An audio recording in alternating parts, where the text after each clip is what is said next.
네, 어제 파리에서 발생한 동시다발 테러로 약 129명이 사망한 것으로 집계되고 있는 가운데 중상자가 많아서 그 숫자는 계속해서 늘어날 전망입니다. 오늘부터 시작될 G20 정상회의에서도 주요 정상들의 대테러 공조 논의가 있을 것으로 보이는데요. 네, 이 시간 전옥현 전 국정원 제1차장 그리고 홍준범 부산대 초빙 교수 두 분과 함께 이 내용 자세히 짚어보겠습니다. 어서 오십시오. 네, 안녕하십니까? 네. 참 끔찍했던 파리 동시다발 테러가 이슬람 국가 IS의 소행인 것으로 밝혀지고 있습니다. 먼저 IS가 파리를 또 테러 목표로 정한 의도부터 좀 짚어주시죠. 제일 직접적인 원인은 IS에 대한 그 미국의 공습 작전에 불란서가 기존의 이라크뿐만 아니라 시리아의 공습 작전에까지 직접 참여를 했습니다. 이것이 이제 IS에게는 하나의 큰 빌미를 줬다 이렇게 봅니다. 왜냐하면 네. IS의 최대의 적이 바로 미국이거든요. 그리고 미국이 IS에 대한 테러 작전을 주도하고 있기 때문에 항상 IS의 제1 표적이 미국인데 네. 미국이 최근에 IS의 세력이 이렇게 약해지기보다는 IS의 여러 가지 이제 시리아 또는 다른 국제사회에서의 테러가 계속 늘어나고 있기 때문에 IS에 대한 세력을 완전히 소탕하기 위해서는 시리아 내부에 있는 IS까지 공습을 통해서 이렇게 제거해야 되겠다. 이래서 시리아 내부에 대한 IS 공습 활동을 굉장히 강화하고 있어요.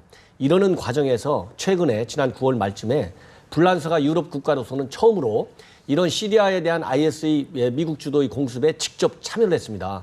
그래서 이것이 하나의 이제 결정적인 도안선이 된 것 같고, 네. 그 다음에는 이제 IS 입장에서 보면 다른 어느 나라보다도 불란서가 IS의 그런 테러 요원들이 제일 많은 걸로 이렇게 알려지고 있습니다. 네. 말하자면 IS에 직접 참여한 그런 불란서인들도 많이 있고 또 이미 시리아까지 건너가가지고 IS의 교육을 받고 다시 불란서로 잠입한 이런 요원들도 많아요. 그렇기 때문에 알게 모르게 IS가 직접 동원할 수 있는 테러 요원의 자원이 굉장히 많은 것이죠.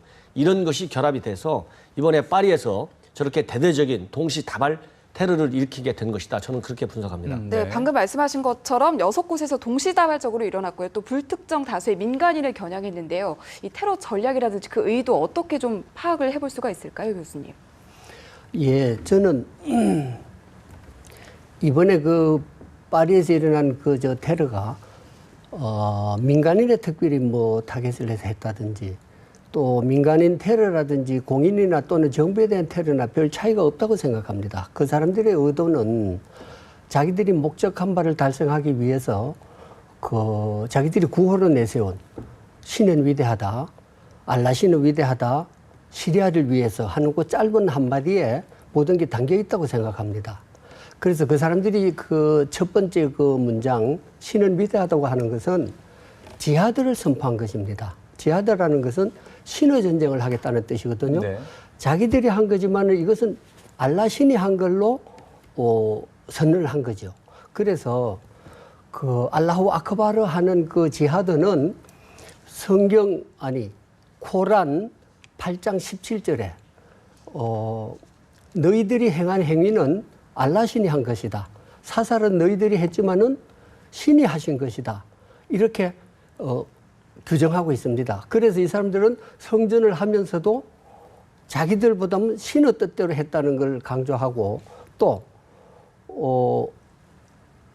지하드를 하면서 흘린 피 한 방울은 모든 죄를 사하고 또 예배나 성지순례로 얻은 어떤 은총보다도 네. 2배 이상의 자기들은 가치를 지닌다. 이렇게 코란에 규정되어 있기 때문에 네. 한마디로 성전을 하기 위한 자기들의 목적에는 전혀 뭐 자기들 가책을 느끼고 이런 건 없습니다. 네. 그리고 두 번째 시리아를 위하여 하는 것은 이미 자기들의 테러 목적을 거기에 포함시킨 겁니다. 다시 말하면 시리아에 대한 공격을 중단하라. 그것이 우리들의 목적이다. 그렇게 선언한 거기 때문에 민간을 한다든지 또 민간에 대한 테러는 이미 서방 인질들을 뭐 9명이나 8명이나 참수를 했고 더 잔악한 일을 했기 때문에 앞으로도 그러한 의미에서 지하드를 하는 데는 뭐 전혀 특별한 의도가 없이 진행할 걸로 그렇게 보고 있습니다. 네, 그 IS의 테러의 특징을 잘 짚어주셨는데 이 IS가 뭐 워싱턴, 런던, 로마 등 서방 주요 도시들의 테러도 예고를 하고 있는 상황입니다. 실제 이 파리에 맞먹는 그런 큰 테러 발생 가능성 긴장을 좀 해야 되지 않겠습니까? 물론 이제 테러 단체가 존재하는 한 지구상 언제 어디서든지 이런 테러가 계속되리라고 될 것은 뭐 분명합니다. 그러나 이번에 파리에서 있었던 것과 같은 종류의 그런 대규모의 테러가 임박하다고 보기에는 상당히 어렵다. 물론 이제 IS가 이 추가적인 위협을 하는 것은 그만큼 IS가 이 테러의 능력을 이 국제사회에 과시해가지고 미국이든 서방 어느 국가든 연합작전에서 IS에 대한 소탕 작업을 하는 것은 무의미하다. 그런 IS에 대한 군사작전에 견딜 수 있는 이런 능력을 충분히 갖출 수 있다는 것을 과시하기 위해서 한 것이지 지금 바로 이어서 임박한 어떤 테러 기도를 하기에는 굉장히 어렵습니다. 왜냐하면 이번 테러 파리 사건도 어느 나라 정보기관도 사전에 탐지를 해서 이거를 사전에 막질 못했어요. 네네. 그만큼 이제 어려운 것이기는 하지만은 이번 사건을 계기로 해서 전 세계 정보기관들이 이 대테러 관련 정보 협력을 굉장히 강화하고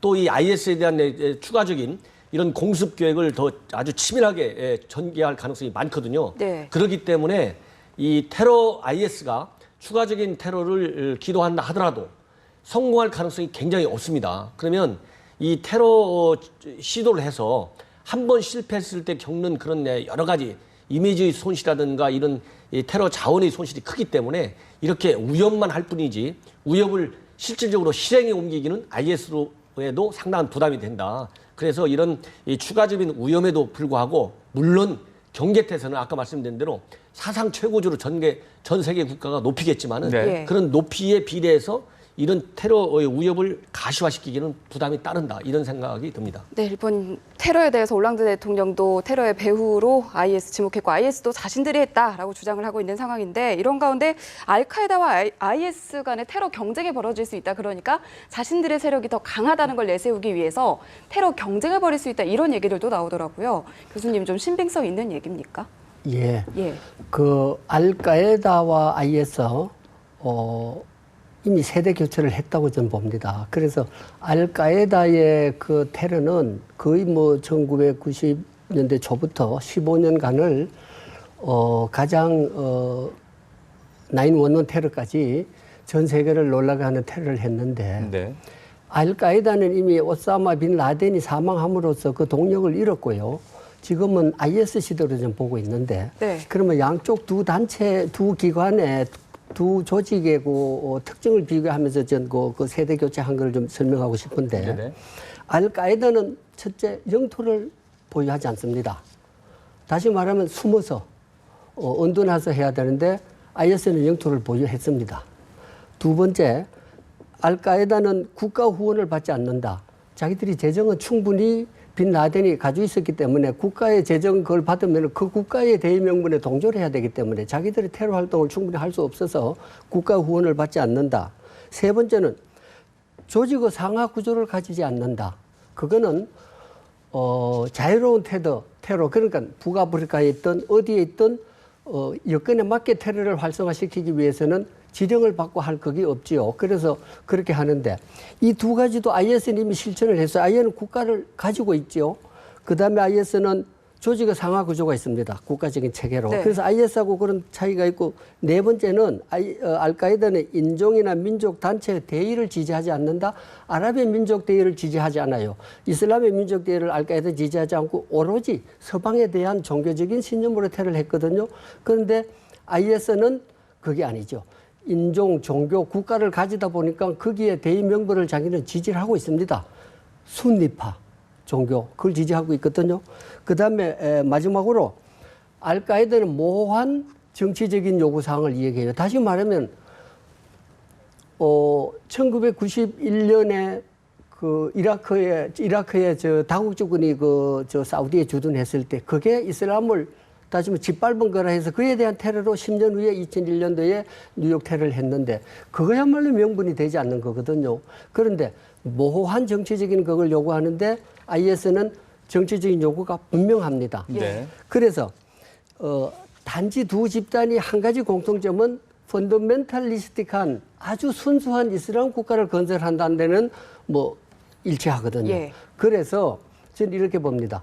알카에다가 이렇게 하지 않는 것을 6개 특징을 가지고 있었는 것을 지금 IS는 다 실천을 했습니다. 다시 말하면 그렇게 하지 않는 것은 알카에다가 전략적인 차원이었고 지금은 IS는 알카에다가 못한 것을 실천하고 영토까지 소유하고 있기 때문에 지금 IS는 수성의 위치에 있어요. 이걸 지키는 길밖에 없습니다. 네. 그래서 IS를 현재 IS 테러에 나타나는 현상은 자기들을 건드리지 않으면은 보복을 하지 않는다는 겁니다. 2014년 6월에 IS 출범을 발표했을 때 미국이나 서방이 폭격을 하니까 그에 대한 그 보복으로 서방 인질을 참수했고 그것도 가장 잔인한 방법으로. 그다음에 러시아 비행기도 러시아가 시리아를 공격했기 때문에 시리아에 있는 IS를 공격했기 때문에 그렇고 불란서도 이번에 또 자기들한테 지난 9월에 자기들 공격했기 때문에 그거 하는데 IS는 지금 자기들 영토 그걸 수성하는 게 제일 목적이고 사실은 자기들은 순수한 이슬람 국가를 건설하는데 90%를 달성했다고 보고 있습니다. 예. 그래서 더 이상의 자기들을 건드리지 않으면은 서방과도 테러를 안 하겠다는 입장을 가지고 있어요. 그래서 IS와 알카에다의 이제는 대결은 아니고 예. 알카에다가 IS에 협조를 할 것이되 이제 IS 시도로 나가는 거죠. 그런데 IS가 그 한 가지 간과하는 것은 처음부터 테러로 나갔다는 게 국제사회는 테러를 용인할 수는 없거든요. 그래서 IS는 한계가 있다. 저는 이렇게 보고 있습니다. IS와 그런데, 알카에다를 잘 비교를 해 주셨는데 예.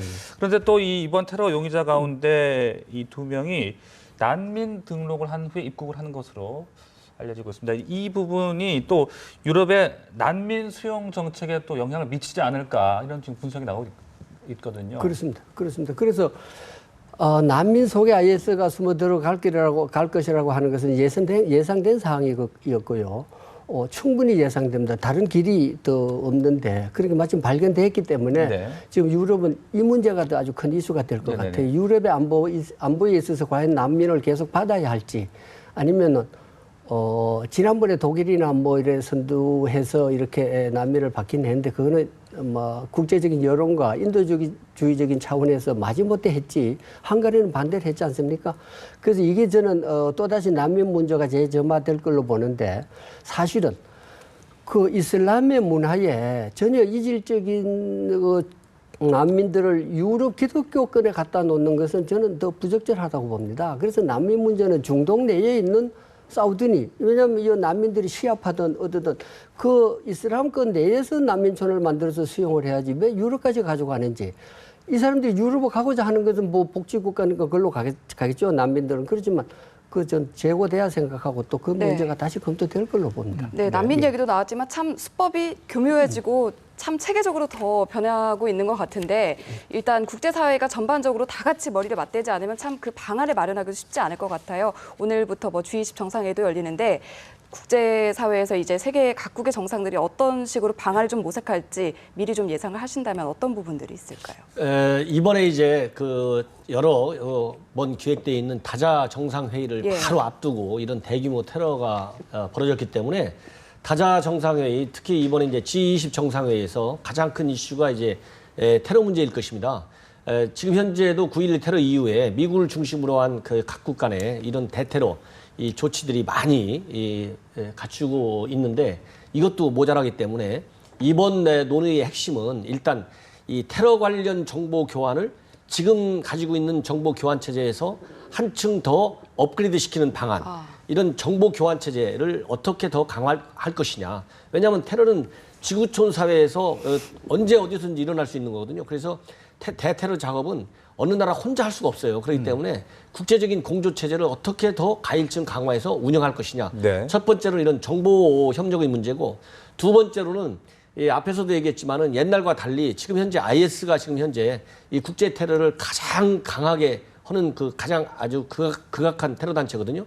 그래서 현재 IS는 돈을 엄청 많이 가지고 있고 또 이 다양한 이런 재원을 가지면서 이 테러 자금을 굉장히 많이 활용하고 있어요. 그래서 이런 테러 자금 또는 테러 자금으로 의심될 수 있는 자금의 추적을 어떻게 제대로 가동시켜서 테러 자금의 차단을 통해서 테러 세력들을 위축시킬 것이냐 이런 문제가 있고 마지막으로 한 가지만 더 한다면 현재 미국이 이제 시리아 내부에 있는 그 IS 공습 작전까지 단행하고 있음에도 불구하고 IS 세력이 굉장히 계속 강화되고 있어요. 그래서 이제 군사 작전을 어떻게 효율적으로 해서 IS를 소탕할 것이냐 이런 군사 협력 문제도 굉장히 이제 더 본격적으로 이런 다자 정상에서 논의될 것이다. 그래서 네. 정보와 자금과 군사력 네. 이런 3자 이상의 다른 또 알파적인 측면까지 고려해서 국제사회가 아주 완벽하게 공조체제를 갖추는 이런 데 머리를 맞댈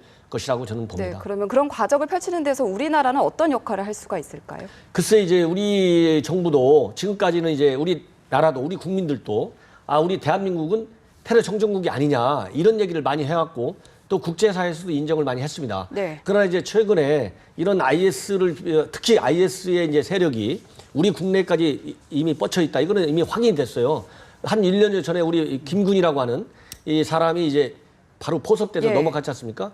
그리고 최근에는 IS와 관련된 것으로 추정되는 그런 인물들이 국내에 몰래 잠입하려다가 그것도 무려 한 5명 정도가 잠입하려다가 국가정보원에서 이 포착이 돼가지고 강제 퇴거당한 경우도 있고 또 이 과거에도 테러 자금으로 의심되는 이런 자금이 우리 국내에서 이 파악된 경우가 있거든요. 그러나 우리 국내에는 대테러 활동과 관련된 입법 조치가 아주 전무합니다. 예를 들어서 대테러 관련 기본법도 하나도 없고 그리고 현재 테러 자금으로 의심되는 자금을 추적할 수 있는 권한도 국정원에 없어요. 현재 이런 테러 자금으로 의심되는 자금을 추적하려면 특정 금융정보법이라는 게 있습니다. FIU 법이라고. 이 법에 국가정보원이 그 의심되는 자금을 추적할 수 있는 금융정보 분석원의 협조를 받아서 이런 권한을 부여해야 되는데 유독 전 세계에서 대한민국만이 그 법에 그런 규정이 없다. 네. 그래서 이런 입법 조치를 우선 보완하는 것이 국제사회의 대테러 작전에 대한민국이 명실공히 참여할 수 있는 첫 출발점이 된다. 이런 거를 말씀드리고 싶습니다. 네, 자 이런 가운데 박근혜 대통령이 이제 G20 정상회의를 시작으로 해서 다자 외교에 본격적으로 나서게 됩니다. 특히 아베 신조 일본 총리와 조를 하게 될지 그리고 또 박 대통령이 출국 전에 아베 총리에게 위안부 문제 결단 내려야 한다라고 또 촉구를 하지 않았습니까? 이 부분 어떻게 좀 전망을 하십니까? 예, 이번에 G20 정상회담에서 만날 기회가 있겠지요. 그러나 이 위안부 문제는 워낙 심각하고 논의를 해야 되는 문제이기 때문에 지나치면서 그렇게 던지는 말로는 안 되고요. 사전 준비하에 전 만날 걸로 보는데 만약에 준비가 안 됐다면은 서로 그에 대한 눈빛으로 교감은 할 수 있어도 아니면은 거기서 아베 쪽에서 준비를 해와서 다음에 언제 한번 보자든지 하는 건 할 수 있지만 큰 문제를 논의할 것 같지는 않고요. 준비가 안 됐다면은 그거는 충분히 이 사전 협의하에 나중에 일정을 잡아서 협의를 해야 될 걸로 보입니다. 네. 예. 끝으로 오늘 나온 북한 관련 이슈 하나 짚어볼게요. 북한이 강원도 원산 인근 동해상에 항행 금지 구역을 선포했는데 그 구역이 꽤 넓다고 들었거든요. 미사일 발사 가능성에 대해서 지금 관심이 높아지고 있는데 어떻게 보세요? 제가 보기에는 이제 현재 그 날짜가 지난 11일 날 4일 전에 북한이 선포한 거고 그것이 이제 오늘 알려진 거죠.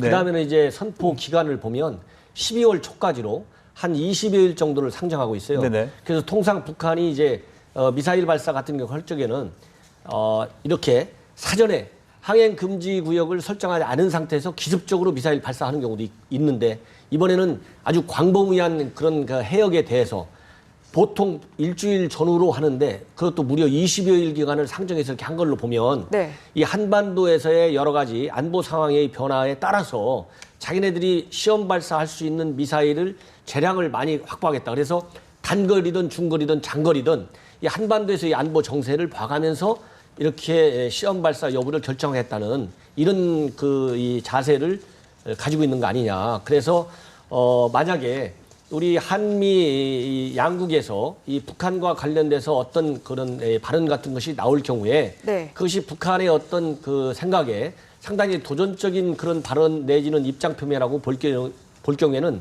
미국까지도 자극할 수 있는 그런 장거리 미사일 발사를 할 수 있고 그렇지 않은 경우에는 이 단거리 미사일 발사를 할 수 있는 그런 그 다양성을 제시한 그런 기도라고 저는 해석이 됩니다.